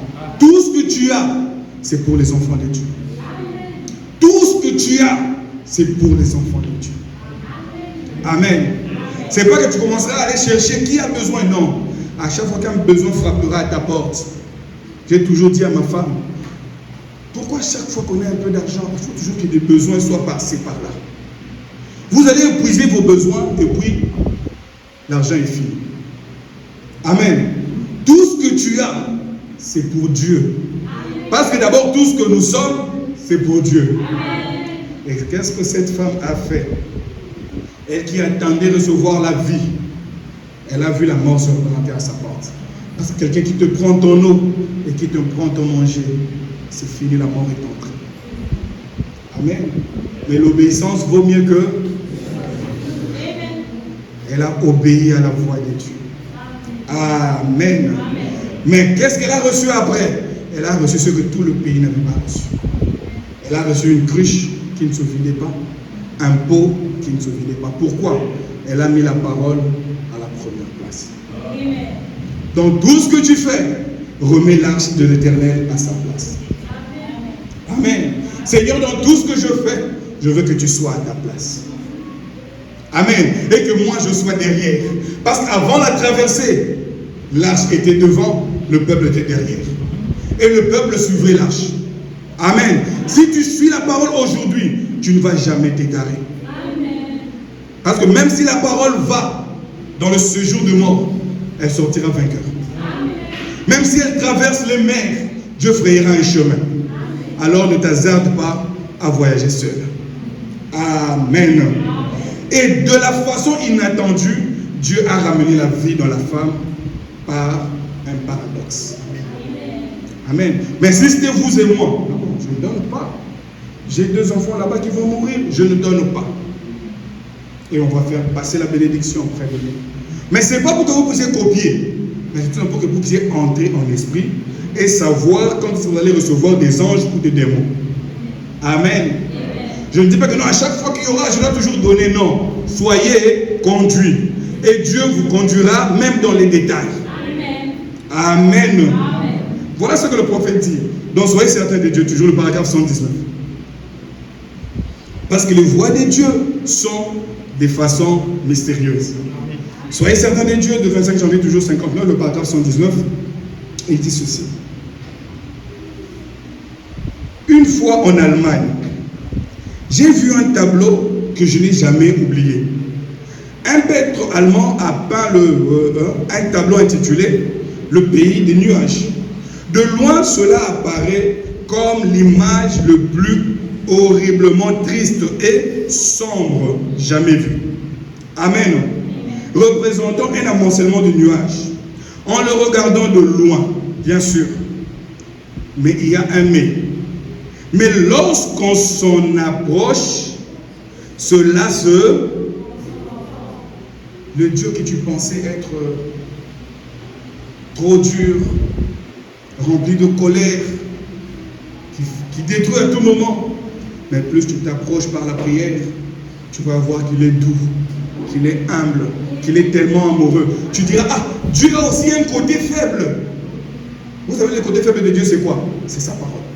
Amen. Tu diras, ah, Dieu est aussi faible comme ça, quand tu le tiens en côté de sa parole. Amen. Plus tu t'approches de Dieu, et Dieu s'approchera de toi. Amen. Il dit, plus on s'approche, ça se transforme. Ce sont des ailes d'anges qui battent ensemble, chantant des Alléluia au Seigneur. Il dit, hey, voilà ce que l'obscurité parfois. Amen. Si vous la regardez de loin, cela semble triste et sombre. Mais prenez Dieu au mot. Et soyez certains qu'il est Dieu. Approchez-vous ensuite tout près. Vous découvrirez que ce n'est que des ailes d'ange qui battent ensemble. Comment s'approcher de Dieu? Par la prière. C'est le seul chemin qui te rapproche de Dieu. N'oublie jamais ça. Amen. Quand les difficultés arrivent, approche-toi de la fontaine. Amen. Oh mon Dieu, mon roi. Et par après, quand Israël a été conduit dans le désert, sa vie est devenue difficile. La navigation était devenue difficile. Amen. Là, on va encore lire, parler au rocher, le paragraphe 19. Vraiment, que la grâce de Dieu vous aide à saisir tout ce que nous sommes en train de lire. Amen. Parce que des fois, on en reçoit beaucoup et on doit faire un effort pour garder juste le minimum. Le paragraphe 19. Pour d'autres, c'est le paragraphe 22, mais c'est 19 d'abord. Du 12 juin 60, par le rocher, il dit ceci. Que le Seigneur bénisse les paroles de sa Bible. Amen. Il dit, ça a dû être une matinée très chaude. Il n'avait pas dormi toute la nuit. Il s'était rassemblé à une petite oasis. Et pendant toute la nuit, le bétail avait braillé, les chevaux avaient henni, les enfants avaient pleuré, le peuple avait murmuré. Voilà les conséquences du péché. Des cris et des cris en désordre. Pourquoi? Pas d'eau à boire. Ils étaient seuls dans le désert. Ils avaient cherché à toutes les sources dans les parages. Et toutes les sources avaient tari. Il n'y avait point d'eau. Point. Voilà la raison. Leur péché les avait plongés dans cette situation. Pourquoi? Parce qu'ils avaient oublié ce que Dieu avait fait pour eux. Voilà pourquoi la Bible dit, mon âme bénit l'Éternel, que tout ce qui est en moi n'oublie aucun de ses bienfaits. Amen. Celui qui pardonne tous tes péchés, qui te guérit de toutes tes maladies. Amen. N'oublie jamais cela. Ce qu'il faisait pour eux, ils s'étaient mis à murmurer contre Dieu et son prophète. Et cela les avait amenés où? Dans ce désert. Donc le chemin du désert, c'est parce que Dieu avait vu en eux l'incrédulité. Et l'incrédulité n'entre jamais dans la terre promise. Tu vas souffrir avec ça autour de la montagne jusqu'à ce que toi-même tu meurs. Ce n'est qu'après la mort en soi que tu pourras entrer dans le pays. L'issue de cela, c'est la mort en soi-même. Amen. Et à un endroit désert, point d'eau, rien pour les enfants. Même les enfants ont payé du péché des parents. Point de nourriture à manger, point d'eau à boire. Il dit quoi? C'était une chose horrible quand le peuple pêche. Amen. C'est un type très frappant du monde aujourd'hui. Nous voyons le réchauffement climatique. Non, c'est à cause du péché. Oh, des volcans, c'est à cause du péché. Parce que l'homme a quitté sa position, lui qui était le maître de la terre. Amen. Voilà ce que le péché fait aujourd'hui. Et ce qui m'a encore frappé, Dieu dit à Israël, vous quittez l'Égypte pour aller à la terre promise. Amen. Si le frère Yannick peut nous mettre Exode 20 à partir de 3 jusqu'à 5, vous allez comprendre que le peuple de Dieu oublie toujours. Dieu te dit, quitte d'un point A à un point B. Toi, tu penses que le milieu, c'est aussi une référence pour toi. Non. Voilà ce que Dieu a dit. Nombre 20, 3 à 5. Le peuple chercha querelle à Moïse. Amen. Nombre 20, 3 à... Nombre 20, je crois 3 à 5, c'est ça, non? Le peuple chercha querelle, c'est ça, non? Voilà. Le peuple chercha querelle à Moïse. Amen. Voilà ce qu'ils ont dit à Moïse. Que n'avons-nous pas expiré quand nos frères expirèrent devant l'Éternel? Vous savez, ils font allusion à quoi? À Nombre 16. Là où Corée, Dathan et Abiram ont été engloutis vivants. Ils ont préféré mourir en ce temps-là. Voilà comment le peuple est cruel. Amen. Il dit, pourquoi n'avons-nous pas péri en ce moment-là? Pourquoi avez-vous fait venir l'assemblée de l'Éternel dans ce désert? Et ils appellent ça l'assemblée de l'Éternel. Dans ce désert, pour que nous y mourions, nous et notre bétail.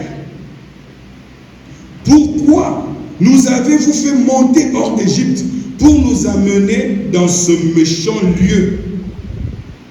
Ce n'est pas un lieu où l'on puisse semer. Le peuple a commencé déjà à penser à semer dans les déserts. Alors que Dieu lui avait dit, le désert n'est pas ta maison. Tu quittes l'Égypte pour arriver à la terre promise. Vous voyez ce qui arrive au monde aujourd'hui? Nous sommes là pour la volonté de Dieu, nous sommes de passage. Nous quittons l'éternité, nous venons dans ce monde et nous retournons à l'éternité. Mais le peuple veut s'accommoder aux choses de la terre. S'habiller comme les gens du monde, faire comme les gens du monde, vivre comme les gens du monde. Mais ce n'est pas notre milieu. Ce monde nous appartient, mais il doit être purifié. Amen. Avant que le diable n'y soit jeté, c'était le domaine de l'homme. Mais quand le diable a été jeté, Dieu savait que je devrais purifier le monde.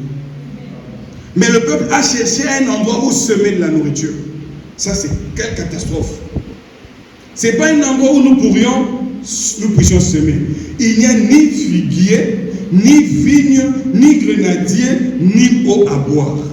C'est ce que nous faisons aujourd'hui. Nous voulons tout faire comme le monde. Qui te dit que tu auras le succès là où le monde a le succès? Amen. Toi, tu n'es pas du monde. Donc ton succès ne peut venir que de la parole de Dieu. Pourquoi tu veux avoir le succès comme le monde? Amen. Et cela a fait quoi? Cela a coupé l'approvisionnement en nous. Amen. Et ils ont commencé à errer ça et là. C'est ce que le péché est en train de faire dans ta vie. Nous allons atterrir bientôt. Parlez au rocher, le paragraphe 21. Du 12, 6, 60. Frères et sœurs, détestez le péché. Amen. Fuyez loin du péché. Le péché n'est pas ton ami. Le péché te détruit. Il détruit tes enfants. Il détruit ta famille. Il détruit tout ce que tu fais. Le péché ne viendra jamais te bénir. Amen. Le péché, aussi mignon qu'il soit, c'est pour te détruire. Amen. Le paragraphe 21, par le rocher. Il dit ceci. Et ces gens s'étaient complètement éloignés de Dieu. Pas par la forme, mais de l'intérieur d'eux. Aujourd'hui, tu peux avoir la forme d'un chrétien, d'une chrétienne, tu viens à l'église, mais l'incrédulité habite en toi. Tu ne crois même plus à la parole de Dieu. Mais je parle seulement pour qu'ils puissent voir que je parle. Amen. Mais ces gens-là qui se proclamaient pour assembler de Dieu, mais le prophète dit qu'ils s'étaient complètement éloignés de Dieu. Et il avait coupé l'approvisionnement en eau et en nourriture. Amen. Et cela ressemble bien à aujourd'hui. Dieu a privé l'Église des grandes bénédictions qu'il lui avait promises.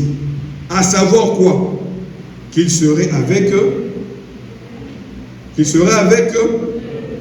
Écoutez. Il serait avec nous, même en nous, jusqu'au bout du chemin. Point virgule. Les œuvres que je fais, vous le ferez aussi. Je ne te laisserai point, ni ne t'abandonnerai. Je serai toujours avec toi, même jusqu'à la fin, toujours. Amen. Voilà pourquoi Gédéon avait dit, trop c'est trop. Si Dieu est avec nous, où sont les œuvres d'autrefois? Parce que Dieu, on le reconnaît par ses œuvres. Dieu, on le reconnaît par sa vie. Dieu, on se reconnaît par son être. Si ce Dieu-là est là, pourquoi ne fait-il pas la même chose? C'est parce que nous nous sommes éloignés de lui. Amen. 27. Eh bien, pourquoi n'est-il point dans l'église aujourd'hui? Pourquoi Dieu n'est-il point dans l'église aujourd'hui? Ce Dieu-là, que les gens ont enseigné, où est ce Dieu historique que nous devons faire sortir de l'histoire? Qu'il soit un Dieu le même hier, aujourd'hui et éternellement. Amen. Ce Dieu qui est ressuscité. Un Dieu mort ne peut pas agir. Il doit être ressuscité, être le même hier, aujourd'hui, éternellement. Il attend une seule chose. Il attend seulement que son peuple revienne à lui. Et se mette, je veux lire avec vous. Amen. Vous verrez alors que Dieu de l'histoire venir quand le peuple se sera mis en ordre. Se mettre en ordre veut dire retourner au pied du maître. Amen. 34, il dit ceci. Dieu a donné à l'église la nourriture des anges, qui est quoi? Le Saint-Esprit. Et néanmoins, ils se plaignent tout le temps de quelque chose. Que Dieu nous fasse miséricorde. Alors qu'il te dit, cherche premièrement le royaume des cieux ainsi que sa justice. Mais toi, tu cherches encore les choses du monde. Amen. Alors que dans le Saint-Esprit, il y a tout ce dont tu as besoin. Amen. Mais pourquoi tu ne veux pas retourner et parler au rocher? Il me reste une page, on va arrêter là. J'aimerais que ceci entre dans le fin fond de ton âme, afin que tu saches quel Dieu tu es en train de servir. Le paragraphe 27, parler au rocher toujours. Il dit ceci. Ils ont laissé les oignons pour manger la nourriture. Mes frères et mes soeurs, vous avez laissé la nourriture des dénominations. Où vous voyez les gens faire du désordre n'importe comment. Vous voyez les gens vivre n'importe comment. Et vous mangez aujourd'hui la parole parlée qui est la sémence originelle. Qui est la chair du Fils de l'homme. Mais on se plaint toujours. On a un œil vers les dénoms. On voit que là-bas ça va. Ça ne va pas. La vie est entre tes mains. Amen. C'est à toi de croire ce que tu as reçu. En aucun cas, un dénot ne peut concurrencer la parole parlée qui est faite chez nous. Amen. Oh mon Dieu. Pour manger la nourriture des anges, les anges la préparaient au ciel et la faisaient pleuvoir. La nourriture qu'eux avaient mangée, ils se plaignaient toujours. Ils avaient laissé les vieilles rivières boueuses du Nil. Ils avaient cessé de boire cette vieille eau boueuse. Ils buvaient l'eau pure du salut à un rocher spirituel. Mais ils s'en plaignaient toujours. Oui, ils se plaignaient toujours parce qu'ils passaient par des petits moments difficiles. Un peu de difficulté, tu mets en cause ta foi. Un peu de difficulté. Seigneur, est-ce que tu m'as aimé? Un peu de difficulté. Seigneur, est-ce que réellement j'ai le Saint-Esprit?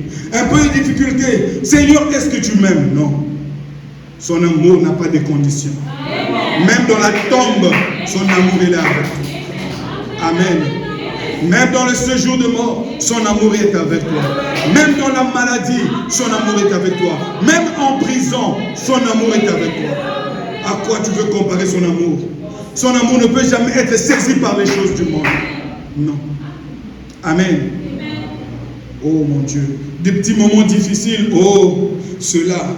Dès que vous avez votre première épreuve, quand vous venez à la réunion, vous voyez le Saint-Esprit et à votre retour, vous avez un mal de ventre et vous dites, eh bien, peut-être que je n'ai point été guéri.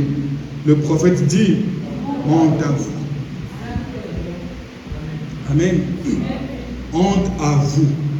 Parce que vous avez vu la gloire de Dieu et vous piétinez cette gloire-là. Amen. Amen. Et en ce moment-là, qu'est-ce que vous devez faire quand vous voyez les épreuves arriver? Commencez à parler au rocher. Amen. Plus tu parles au rocher, plus le rocher intensifie son eau pour toi. Amen. Et Moïse aussi, quand la difficulté est arrivée, il a parlé au rocher. Là, nous descendons maintenant le paragraphe 32. Frère, la vie de Dieu, ce n'est pas un mystique. Amen. C'est une vie normale. Tu n'as pas besoin de sentir qu'il y a le feu est autour de toi pour que tu parles au rocher. Non. Entre par le rocher. Tout bonnement. J'ai vu des prières qui ont été faites d'une façon ordinaire. Peut-être à des endroits ordinaires, mais qui ont produit plus d'effets.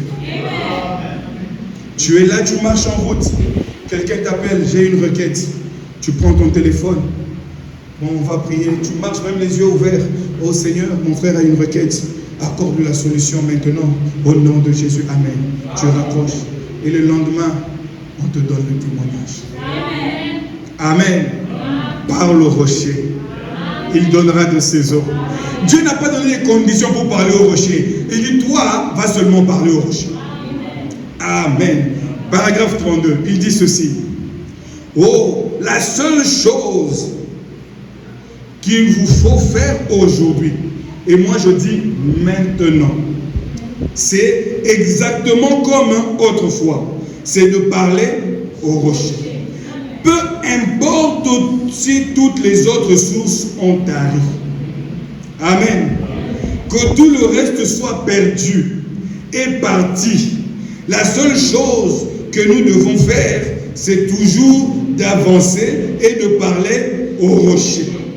Et le rocher est toujours capable de donner ses eaux. Le croyez-vous? Même si tu vas dans le profondeur du péché et tu ne sais pas sortir, Dieu te donne une brèche, celle de parler. Seigneur, je veux retourner à ma vie de prière. Je veux retourner à ma vie chrétienne. Parce que même dans la profondeur du mal, il y a toujours un chemin qui te permet de parler au rocher. Amen. Et ça, c'est un paradoxe. Comment ce chemin-là peut se frayer dans le péché? C'est parce que l'amour de Dieu est plus grand et plus profond qu'on ne peut mesurer. Amen. Il va au-delà de la plus haute étoile. Et son amour descend au plus bas enfer. Pour dire que même là où le péché peut te conduire, peu importe la gravité du péché, tu peux encore parler au rocher. Et son amour conduira ta prière jusqu'au trône de grâce. Et le rocher t'enverra une échelle. Et il te dira monte. Et tu vas gravir les échelles. Tu vas gravir les échelles tout en parlant au rocher. Tout en parlant au rocher jusqu'à ce qu'il va te placer maintenant sur le rocher. Il te dit qu'une fois que tu es assis sur le rocher, c'est le repos pour toi. Amen. Parlez au rocher. Et dans la Bible, il y a eu quelques exemples de personnes qui ont parlé au rocher. Et leur vie n'est pas restée la même. Vous pouvez lire toute l'histoire dans Hébreux 11. Vous verrez comment il est cité le nom de Jean. On nous parle de Moïse devant la mer Rouge. Alors que le peuple était agité, Dieu lui dit, parle au rocher. Amen. Et Moïse a eu le résultat. N'est-ce pas? Nous arrivons avec Josué devant le mur de Jéricho. Josué était là. qu'est-ce que je vais faire? Il a rencontré le rocher dans une chair humaine. Amen. Le rocher lui a dit, oui, c'est moi qui étais là-bas, dans le désert. Et c'est moi le général de l'armée céleste. Je suis toujours là à côté de toi. Mais des fois tu ne me vois pas. Mais je suis toujours là. Il a dégainé son épée. Josué a dit, dis-moi qui es-tu? Parce que je suis dans l'exercice de mes fonctions. Le rocher lui a dit, fais le tour de la ville. Amen. Et le mur de Jéricho est tombé. Quel est ce mur-là qui ne peut pas s'écouler? Après que tu aies rencontré Dieu face à face. Alléluia. Et il y avait une autre femme qui avait entendu parler du rocher. Cette femme-là s'appelait Rahab. Elle a dit non, non, non, non. Les nouvelles que nous entendons du rocher, je voudrais rencontrer ce rocher. Oh, cher enfant de Dieu, désirez le rocher. Il viendra à vous. Rahab avait dans son âme une représentation de Dieu. Quoique vivant dans le mal, elle avait l'amour du rocher et la révérence du rocher. Et le rocher s'est avancé jusqu'à elle. Dieu conduit les pas des justes. Et quand elle a vu les témoins du rocher, elle a dit non, je veux rencontrer le rocher. Je ne veux pas d'intermédiaire. Où est le rocher? Que votre Dieu soit mon Dieu. Comme l'avait dit Naomi. Oh, comme l'avait dit qui? Ruth à Naomi. Ton peuple sera mon peuple. Ton Dieu sera mon Dieu. Là où tu iras, j'irai. Et Rahab, cette femme qu'on a traitée de prostituée, c'est sur sa lignée que le vrai rocher est venu dans ce monde. Alléluia. Frère, parle au rocher. Peu importe la situation, il sait la raison qui t'a poussé dans le péché. Et quand le frère Branham regardait cette femme, Magdala, il disait, c'est par rapport à la situation difficile qu'elle s'était retrouvée dans cette vie-là. Mais en elle, il y avait une semence. Et elle devrait parler au rocher. Et quand elle a rencontré le rocher, elle a dit non.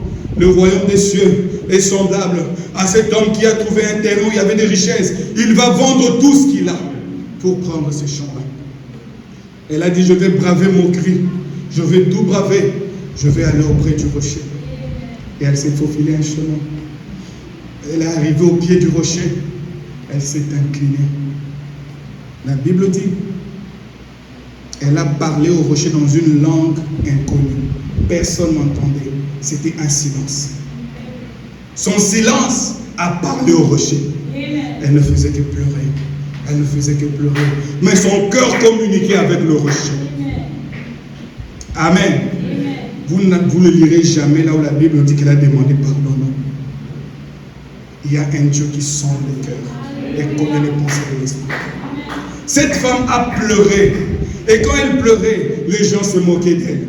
Mais elle était en contact avec le rocher. Et quand tout est parti, le rocher devait lui dire quelque chose. Le rocher l'a regardé et lui a dit, va, tes péchés te sont pardonnés et ne pêche plus. Quelle grâce insondable. Là encore, c'était quoi? Un paradoxe. Quel est cet homme qui peut même pardonner le péché? Amen. Oh, après Rahab, il y eut encore un homme ordinaire que sa famille avait rejeté, que sa famille ne voulait pas. Il s'appelait Jephthé. Mais il avait la clé pour le royaume. Et Jephthé, après qu'il soit abandonné, mais quand les difficultés sont arrivées, ils ont dit non, on connaît un homme. Il s'appelle Jephthé, allons le chercher. Amen. Et quand Jephthé a parlé au rocher, il a accédé au trône. La victoire était dans le camp. Amen. S'il y a un Jephthé ce matin, même si tu as été rejeté, reste seul avec le rocher. Un temps viendra où ta lumière va briller sur ta famille. Amen. Et après cela, il y avait un jeune homme qui n'était pas fort du tout. Il s'appelait Gédéon. Tellement que dans son cœur, il parlait au rocher. À tout moment, il se disait, si ce Dieu-là est avec nous, mais pourquoi on ne le voit pas se manifester? Si ce Dieu-là est avec nous, c'est Dieu qu'on se dit deux fois, oh Seigneur, si tu es avec nous, pourquoi ça? Pourquoi ça? Un jour, le rocher s'est approché. Gédéon, voyant un héros, va libérer le peuple de Dieu. Puisqu'il avait parlé au rocher. Et le rocher a obéi. Alléluia. Et un autre jour, il y avait un aveugle l'aveugle de Bartimée. Le prophète dit, il avait juste un petit agneau qui le conduisait. C'était ça toute sa richesse. Mais un beau jour, il y avait un sacrifice à donner. Il a pris l'agneau, il l'a offert. Il n'avait plus rien à marcher avec. Et il était là. Il attendait son salut. Amen. Mais il y a eu un rocher. Parce qu'il a tellement parlé au rocher. Et le rocher, quand on lui parle, c'est dans le secret. Mais il t'honore en public. Et là, tu auras encore plus de jaloux. Mais ils oublient que dans le secret, tu as parlé au rocher. Alléluia. Continue à parler au rocher. Continue à parler au rocher. Ma femme m'a donné un témoignage. Elle avait quelque chose qui l'a dérangé. Et elle a prié, elle a prié, elle a prié, elle a prié. Et le jeudi, quand on prêchait, j'ai dit, le frère Branham, quand il a parlé, elle a prié pour cette femme qui avait le cancer, de cet homme qui était millionnaire. Frère Branham a prié du matin jusqu'au soir. Parce que le démon du cancer ne partait pas. Jusqu'au soir, il a senti le démon sortir par la fenêtre. Le démon s'est enroulé sur le rideau et il est parti.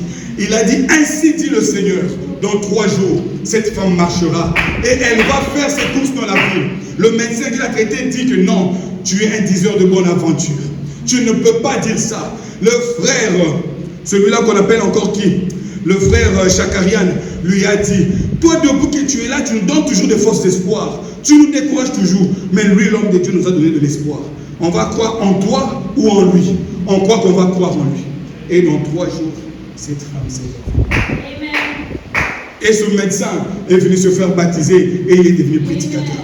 C'est ça le paradoxe. Amen. Et quand elle a entendu cela, elle a dit, Seigneur, je viens, elle est venue prier à l'hôtel ici. Et ce matin, hier, elle m'a dit, voilà mon témoignage. Parlez au rocher, ne vous fatiguez pas. La Bible dit, il donnera de ses eaux. Amen. Et quand l'aveugle de Bartimée a pu toucher le rocher a répondu favorablement à son besoin. Et il y avait encore une autre fille de Sion, qui était cette femme de mauvaise vie. Elle alla puiser de l'eau au puits, alors qu'elle était seule. Et le rocher aime traiter seul. Alors que celle qui était vierge le matin, elles n'ont pas rencontré le rocher. Mais elle qui était une femme de mauvaise vie, quand elle arrive à midi, le rocher était là en train de l'attendre. Il est toujours là pour t'attendre. C'est pas toi qui vas l'attendre. Lui est toujours là. Il te précède. Et quand cette femme est arrivée, le rocher regardait. Le rocher a dit, non, je dois parler à la fille de Sion. Elle va lui dire, hé, jeune demoiselle, donne-moi à boire. La dame a dit, mais non, toi tu es juif, pourquoi tu me demandes? Il n'y a pas d'union entre nous et vous. C'est toujours comme ça. Mais Jésus lui dit, si tu connaissais le don qui te parlait, c'est toi qui allais me demander de l'eau. Parce que je suis le rocher qui a toujours existé, d'âge en âge et d'éternité en éternité. Va alors appeler ton mari. Je n'ai point de mari, parce qu'elle en avait eu 5. Et elle était avec la 6e. Il fallait que le 7e seau soit brisé pour elle, afin qu'elle voie clair. Et quand le 7e seau s'est brisé, oh, c'était une gorgée qu'elle a pris une seule fois. Et sa vie a changé. Une seule gorgée, sa vie a changé. Elle a commencé à courir comme une folle. Venez voir cet homme que j'ai rencontré. Ne serait-ce pas lui le rocher dont nos pères ont parlé? Le rocher n'est pas loin de toi. Pourquoi ne veux-tu pas lui parler? Amen. Et cette femme, quand elle a fini de parler au rocher, son cœur a reçu le repos. Amen. Et elle n'est plus retournée dans son ancienne vie. Mais toi, depuis que tu as reçu le rocher, est-ce que réellement tu suis ce que le rocher dit? Ou tu retournes encore en arrière? Mais que Dieu t'aide à ne pas seulement rencontrer le rocher, mais à prendre de cette eau-là. Parce que plusieurs ont rencontré le rocher et ils se sont arrêtés là. Mais va jusqu'à prendre l'eau du rocher et avance. Amen.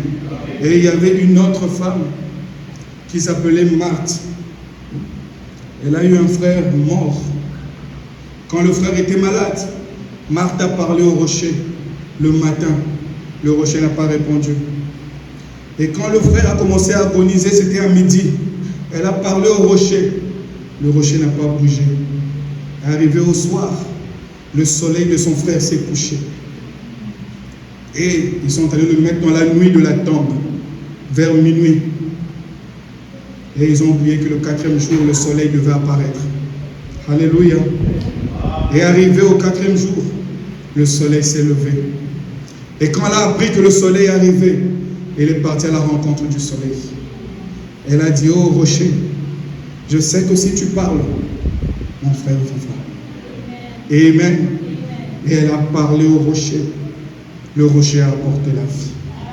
Amen. Quelle est cette situation qui t'empêche de parler au rocher? Il te demande qu'une seule chose, c'est de parler. Et il y avait encore les disciples dans la barque. Mes frères, ces témoignages vont vous aider. Ces disciples étaient dans la barque. Ils s'étaient endormis, le rocher des âges. Endormis dans la barque. Et le vent a commencé à souffler. L'eau commençait à rentrer dans la barque. Ils ont essayé d'évacuer l'eau. Ça n'a pas marché. C'était au-delà de leur capacité. Mais quand ils ont vu qu'ils périssaient, ils ont dit non, allons réveiller le rocher. Amen. Ils ont réveillé le rocher par la prière. Oh rocher d'âge, lève-toi. Parce que toi tu dis que celui qui veille sur Israël ne dort ni ne sommeille. Pourquoi tu sembles dormir? Il leur a dit non, je ne dors pas. Tout est sous contrôle. Mais j'attendais seulement que vous puissiez me faire signe par la prière. Et il s'est levé, il a dit, oh toi tempête, calme-toi. Quelle est cette tempête-là de ta vie qui ne peut pas se calmer? Depuis que tu es là, les inquiétudes, des problèmes et des problèmes. Tu pleures chaque jour. C'est comme s'il n'y avait pas de rocher en toi. Tu peux être là, tu as le Saint-Esprit. Mais il y a toujours des choses qui ne marchent pas dans ta vie. C'est parce que de temps en temps, tu ne réveilles pas le rocher par la prière. Il est là en toi, en train de dormir. Il fait semblant. Mais réveille le rocher. Il te donnera de ses eaux. Il n'est pas loin de toi. Quand il était à côté de toi, il te protégeait. Mais maintenant, il est rentré en toi. Qu'est-ce qu'il ne ferait pas? Si avec toi, il t'a protégé de tous ces accidents que tu allais commettre. Il t'a épargné de toutes ces maladies. Si seulement il pouvait t'ouvrir les yeux. Mais maintenant qu'il est en toi, qu'est-ce qu'il ne ferait pas? Réveille le rocher et parle-lui. Il te donnera de ses eaux. Amen. Écoutez ce que la Bible dit dans Jean 12. Jean 12, verset 35.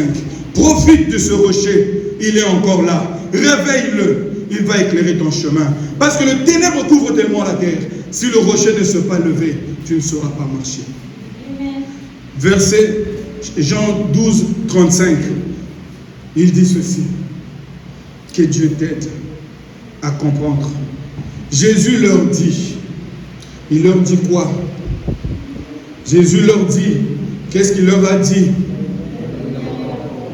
La lumière est encore pour un peu de temps au milieu de vous. Frère, ce rocher qui est là, c'est pour un peu de temps. Amen. Il va se transformer maintenant en lion. Actuellement qu'il est agneau de Dieu, qui ôte le péché du monde, par qui nous avons la rédemption des péchés. Bientôt là, il sera un lion. Et quand il devient un lion, il n'y a pas de pardon.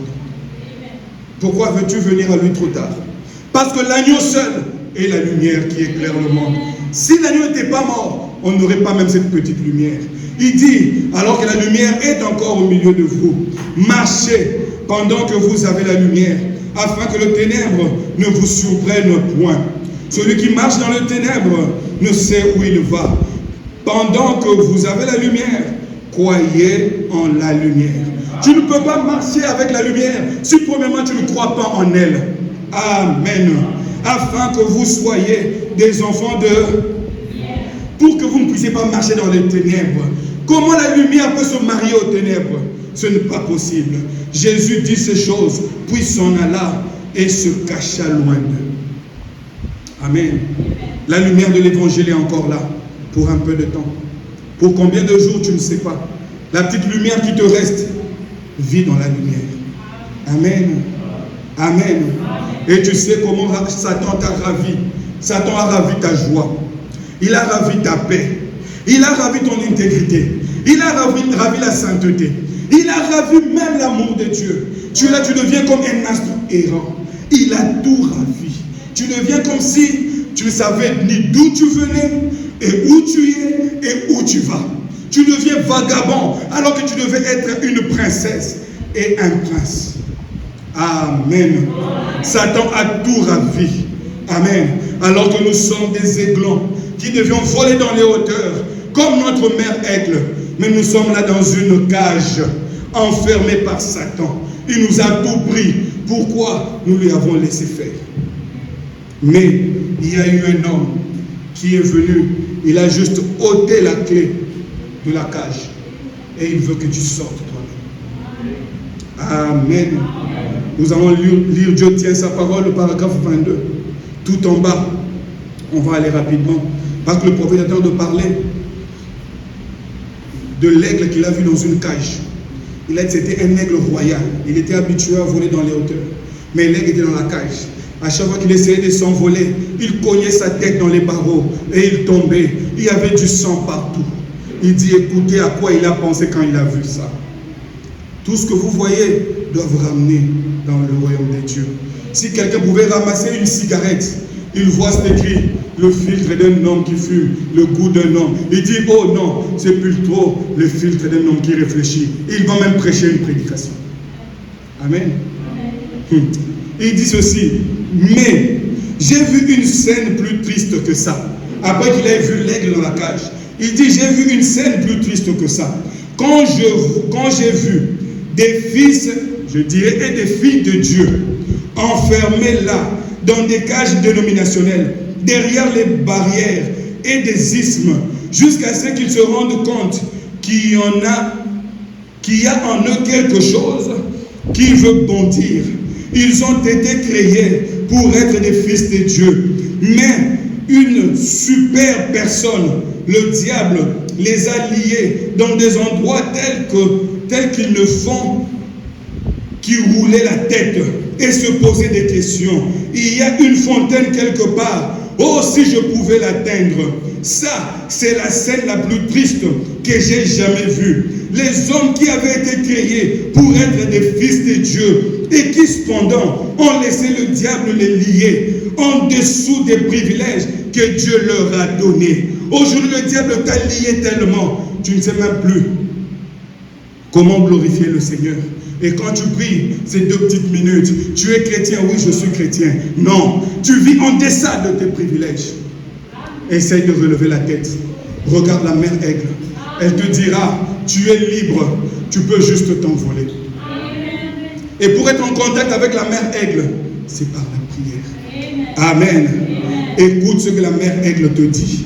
Le paragraphe 52, parler au rocher. Écoute ce que la mère aigle te dit. Oh, aiglon de Dieu, il dit ceci. Le paragraphe 52, parler au rocher. Voilà ce que la mère aigle vous dit. Si vous avez besoin de la joie, faites quoi?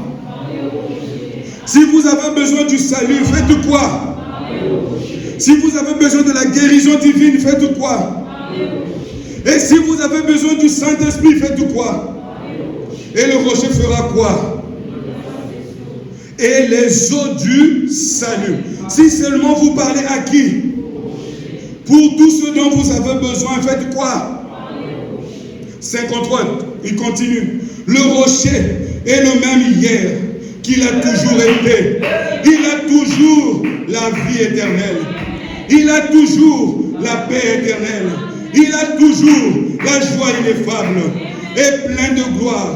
Il a toujours la guérison divine. Il est le même hier, aujourd'hui, éternellement. La seule chose qu'il faut que les gens fassent, c'est quoi? C'est de parler au rocher. Amen. Croyez-vous cela? Il dit, inclinons la tête et parlons au rocher en prière. Que tout le monde le fasse. Le paragraphe 41, il dit ceci. Oh là là, parlez au rocher. Il dit ceci. Si vous êtes malade, si le médecin dit, je ne peux plus rien faire pour vous, alors... si l'église dit, si vous criez dans mon église, je vais vous mettre à la porte. Alors, si les dénominations veulent vous excommunier, qu'est-ce que vous allez faire? Il dit Amen. Quand la mort entre furtivement dans votre chambre, faites quoi? Et il va faire quoi? Il frayera une voie et fendra les eaux du Jourdain, comme il a fait pour eux. Et vous traverserez à... Faites quoi alors? Parlez au rocher. C'est tout ce que vous avez à faire. Vous n'avez plus à frapper le rocher. Parlez-lui tout simplement. Invoquez tout simplement son nom. Tout ce que vous demanderez au Père en mon nom, je le ferai. Amen. Qu'est-ce que ça veut dire? Parlez au rocher et il donnera ses eaux. Parlez. Regardez, les autres lui ont parlé. Vous qui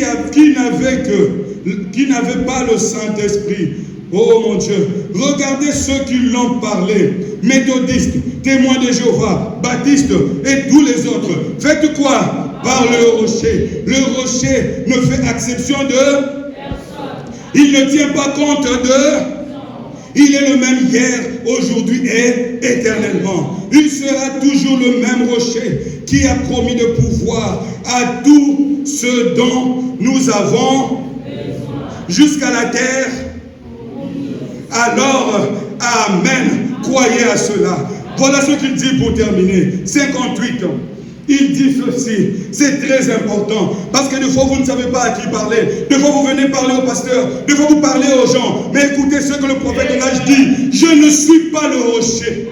Alléluia, je ne suis pas le rocher, je suis que son canal.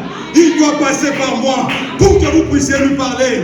Il passera par votre frère, il passera par votre soeur pour que vous puissiez lui parler. Voyez-vous, nos ministres ne sont que des canaux par lesquels ce ne sont que des tuyaux où coule l'eau.